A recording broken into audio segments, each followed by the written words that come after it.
खेड शहरातील महाड नाका परिसरात सायंकाळच्या सुमारास भंगाराच्या गोदामाला अचानक आग लागल्याने एकच खळबळ उडाली। काही क्षणातच आगीने रौद्ररूप धारण केल्यामुळे परिसरात भीतीचे वातावरण निर्माण झाले। या आगीत लाखो रुपयांचे नुकसान झाल्याचा प्राथमिक अंदाज व्यक्त करण्यात येत आहे।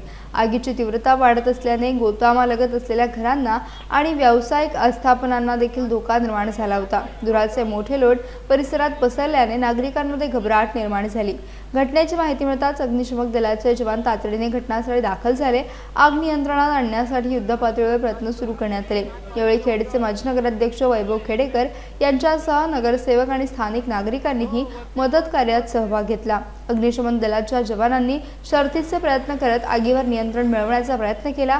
या घटनेत कोणतीही जीवितहानी झाल्याची माहिती समोर आलेली नसली तरी मोठ्या प्रमाणात आर्थिक नुकसान झाल्याचे सांगितले जात आहे। आग लागण्याचे नेमके कारण अद्याप स्पष्ट झाले नसून संबंधित यंत्रणांकडून पुढील तपास सुरू आहे। महाड नाका परिसरातील या घटनेमुळे काही काळ नागरिकांमध्ये चिंतेचे वातावरण निर्माण झाले होते।